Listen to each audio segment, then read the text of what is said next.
Okay, my darling divas, as you can see, here's my actual foam head.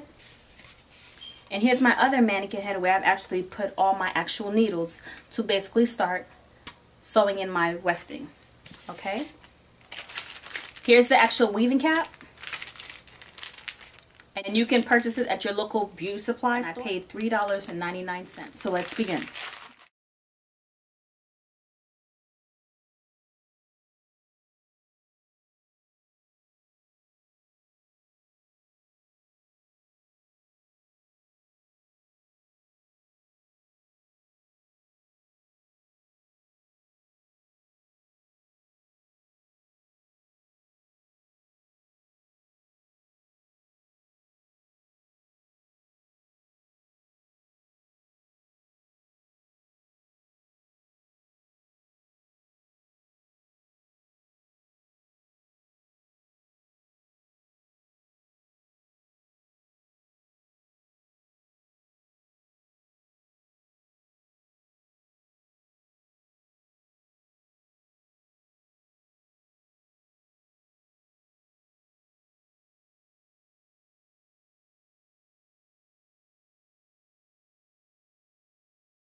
I sew through the wefting depending on my mood, but in this particular wig I actually sewed around the wefting, okay? And what you can do too is to basically keep your mannequin from moving. You can take toilet paper and you can put it on the actual head, the stem of the stick, you know what I'm talking about, and put paper on it and then put your mannequin so you can hold it in place. And in this case, I didn't do that.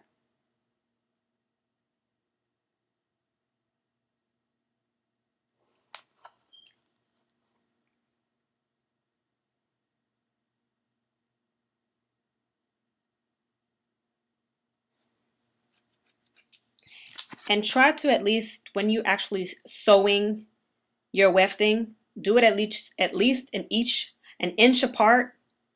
But when you get to the top, you need to make sure that you're actually doing it closer, because the farther you do it, the more lumps you'll have and you'll be able to see through, and you don't want to do that. I noted that y'all noticed that I switched the mannequins. I did that because at the bottom I like it for it to be tight, and then at the top I want it to be a little bit looser so I don't get a headache. So I just want it to be secure at the bottom and loose on the top. So that's why I switched mannequins and used the bigger head this time. I always go to the end when I actually sew my wefting. As you can see right here, I sew all the way to the top, all the way to the beginning of the stocking cap. I do it very, very tight because I don't want my weave to be moving around and having bulks when I take it off. If you have any of that that little what is that thing called? It's like little foam. It's not a little foam. Well, you can actually stick it so that your stocking cap won't move. Because mine was moving throughout the whole thing, but I got tired and I just put it through, held it through my legs so that I'd be able to sew it. And this was easier for me, and as you can see, it was moving much faster, even though I pressed fast forward, but it was so much easier for me to get it done and to move faster.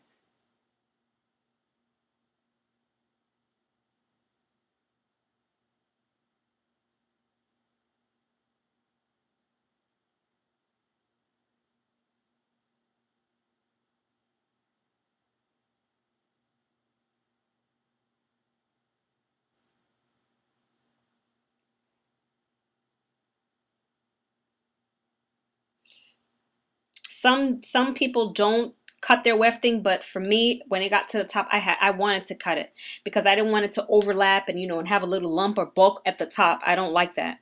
I like it to be very smooth and I like it to be very flat.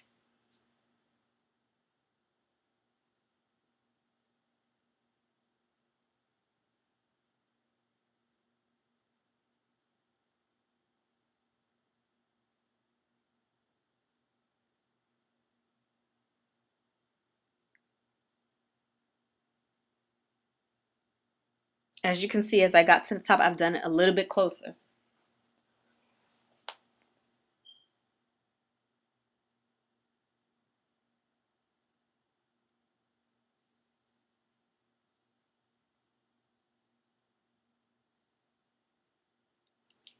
In actual part 3, you will be seeing me do the bobby pin method. So please stay tuned for that. Ladies, if you like this video, please rate, comment, and subscribe. And please don't forget, be sure to not forget to either share and to please press the like button. A lot of women can benefit from this. I know we all trying to save money and not everybody can afford to go to the beauty salon, you know, so this is a way of, you know, of how I do it at home if anyone is curious. So if this can help someone who is in need, you know, trying to learn how to do weaving technique, please share this video. It's really insightful. And, you know, I'm taking my time to actually sit and do this in slow motion. You're going to fast forward a little bit for y'all. So I hope this is helpful in some ways. I hope that I've touched on a lot of bases for y'all. So as you can see at the beginning, I always sew through the wefting once I get to the beginning, you see? Because I want to make sure that it latches. When you go through the, if you go around the wefting, when you get to the front, you'll see how it'll start sliding and start moving. You want to make sure that you keep it intact. And that's why I do it that way. I always go through the wefting, especially in the front, so that it doesn't move at all. And this way, as you see, I'm doing it. That's showing you I can either wear it to the side and middle part, or I can wear it to the side, either or. I can either use my clips, I can use my glue gun, but I actually I did the bobby pin effect because I was being lazy. So this was just another way. I just wanted to show y'all other ways too that you can do it instead of maybe sewing clips or maybe not using a glue gun to glue it in. You can actually use bobby pins if you want to, if you're one of those ladies that want to actually do a different hairstyle every single day. So as I do it, every couple of days I make a different wig, and I like to wear different hairstyles. So if you're friends with me on Facebook, you will see that every day, usually every day or every other day, I have a different wig on. So this is what I do. I make them and I put them up and then I put on another one. So me doing the bobby pin method is just a fast way to do it. And I actually learned this bobby pin method watching Coco Maine. She's a big hairstylist in Brooklyn, New York.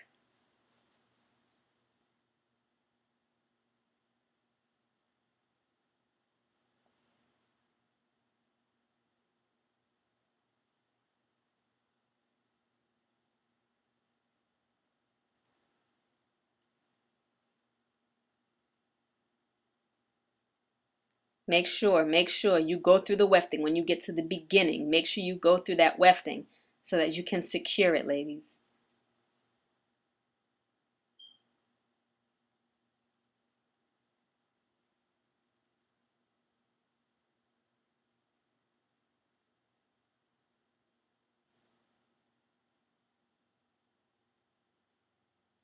Double knot. Make sure you double knot.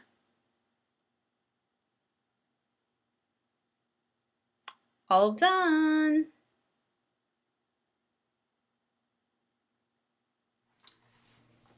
Okay, my darling divas, so I have completed my wig tutorial of making my wig using my diamond curl hair. Now, as you can see, I'm giving myself a very deep conditioning treatment. So I'm going to wash it, rinse my hair, and basically I'm going to let my hair dry, and then from there I'll be styling my wig.